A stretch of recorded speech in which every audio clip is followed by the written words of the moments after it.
এখানে কোনো নোটিশ দেয়নি। আমার স্বামী অসুস্থ হয়ে গেছে, আমার স্বামীর। আমার কি দাবি? আর কিচ্ছু নেই। এই দিদিকে ভোট দিয়ে আজকে আমাদের এই হলো। কি বলবো? আর আমার একটাই ছেলে আর স্বামী অসুস্থ। আর কি বলবো? বলার কিচ্ছু নাই আমার। আর আমাদেরকে মাঠে বসিয়ে দিল। পরিবার ছিল দোকানের পরে, স্বামী অসুস্থ, শেষ স্ট্রোকের পেশেন্ট। কি বলবো? দিদি করলো কেন, এটা করলো কেন? আমরা তো দিদিকে ভোট দিয়ে যাচ্ছি। আর কিছু বলার নাই আমাদেরকে।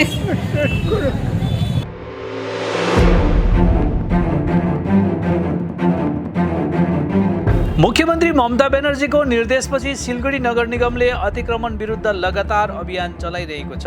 गत केही दिनसम्म उक्त अभियान बन्द रहे तापनि मङ्गलबारदेखि नगर निगमले फेरि सहरलाई अतिक्रमण मुक्त गर्ने पहल सुरु गरेको छ। यसैबीच आज सिलगढीको मल्लागुडीमा अवैध रूपले बनाएका दोकानहरूमा नगर निगमले बुल्डोजर चलायो। आज नगर निगमका कर्मचारीहरूले सडक अनि नाला अतिक्रमण गरेर बनाएको धेरैवटा दोकानहरूलाई भत्काइदिएको छ। उक्त कार्यावधि दोकान व्यवसायीहरूले धेरै रुष्ट देखिए।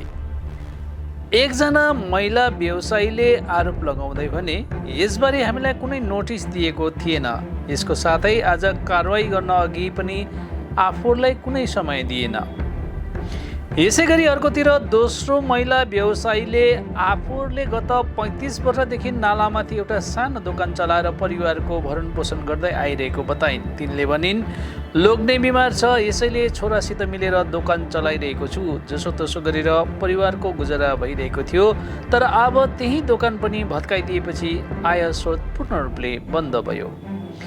यति मात्र नभएर उक्त महिलाले मुख्यमन्त्रीको खोइरो खन्दै दिदीलाई भोट दिएको कारण नै आज आफूहरूको यस्तो हालत भएको गम्भीर आरोप लगाइन्। আমার নাম শিবানীতে। হ্যাঁ, না, এখানে কোনো নোটিশ দেয়নি। আমার স্বামী অসুস্থ। এত বছর ধরে করতেছি আমরা। স্বামী ছিল ভাঙতে ভাঙতে আমাদের আজকে নাই হয়ে গেল। সুগারের রুগী আমার স্বামী হয়ে গেছে, আমার স্বামীর। আমার কি দাবি? আর কিচ্ছু নেই। এই দিদিকে ভোট দিয়ে আজকে আমাদের এই হলো। কি বলবো? আর আমার একটাই ছেলে আর স্বামী অসুস্থ। আর কি বলবো? বলার কিচ্ছু নাই আমার। আর আমাদেরকে মাঠে বসিয়ে দিল। এই যে দিদি ভেঙে চুড়ে কদিন আগে নাম করলাম যে সিপিএম থাকলে ভাঙাচোরা হতো, কিন্তু এখন দেখি দিদি ভাঙাচোরা শুরু করে দিল।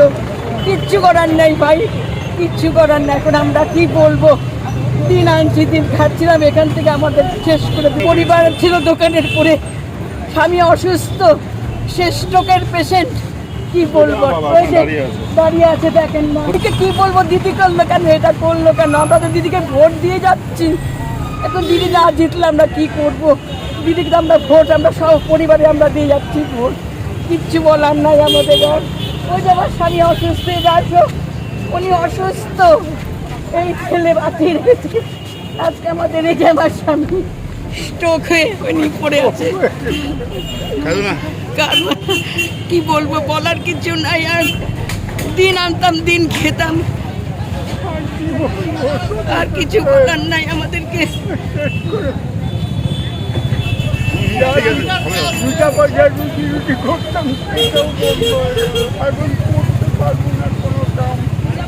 বেকার হয়ে গেলাম একদম। এটা আমার বাবা, এটা আমার মা। জন্মের পর থেকে আমি এখান থেকে দোকান থেকে গেছি। করবো কিছু করার নেই, তো কিছু করে খেতে হবে। আর কি করবো? শেষ দাবি। আর কি করবো? এতদিন ধরে দাবি তো করেই আসছি। কিছু দাবি হলে ভাবলাম দিদি আসলে ভালো হবে। এই ভালো হলো, যেটা খেতাম সেটাও বন্ধ করে দিল। আর কি হবে? আর কি দাবি করতে পারি? পুনর্বাসন চাবো, কোথায় দিবে পুনর্বাসন?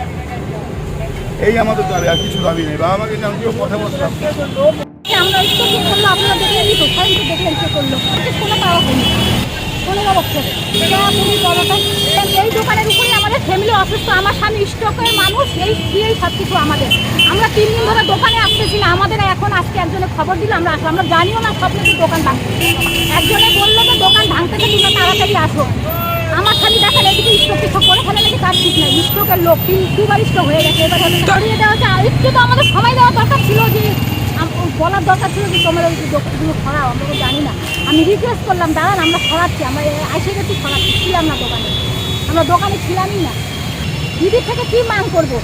দিদি তো বলে চায়ের দোকান করে খাও, দিদি আবার এরকম করে সর্বনাশ করবে, ফট করে সর্বনাশ করাটা ঠিক বলেন? আমি তো মনে হয় নিজেই অসুস্থ হয়ে যাবো। সবাই তো স্বপ্ন সরাই দিছে, আমাদের তো কিছুই সরানো হয়নি। আমার তো এত টাকার জিনিস সব তছনছ হয়ে গেল। আর সবাই তো সরাইছে, আমি তো একটা জিনিস সরাইতে পারি না। আমি তো জানি না, আমি তো ওই বাড়িতে বসে আছি, দাঁতের যন্ত্রণা দিয়ে মেডিকেল দৌড়াদৌড়ি করতেছি। আচ্ছা 3 দিন ধরে দাঁতের যন্ত্রণা, রাতের যন্ত্রণা 3 দিন ধরে মেডিকেল দৌড়াদৌড়ি করতেছি। আমার স্বামী একটা অসুস্থ, গরমে পারে না, আমরা এগুলো দোকান বন্ধ রাখি, সব ভেঙে চুরে শেষ করে দিল। অন্তত মানুষকে একটু সময় দেওয়ার দরকার, যে সরাও অন্তত আধা ঘন্টা 1 ঘন্টা 1 মিনিট এসেই শেষ করে দিল সব। আমার ঠেলা টেলা সব চ্যাপটা মেপটা করে করে সব শেষ, সব শেষ। सब लोगों की सब कुछ से कर रहे हैं, कुछ भी नहीं दिया है। दीदी क्या करेगा, सब तो उसी में करनी है, सब तो वही करवा रहा है।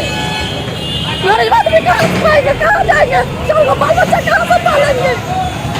जब लोग के गरीब आदमी को तोड़वा दिया सबने। सुनता ना, ये हम लोग 30 साल से है, नहीं जानते काला नोटिस लेके साटा है, 1 महीना पहले काला साटा है, हटा नहीं दिया हम लोग हटाने के लिए।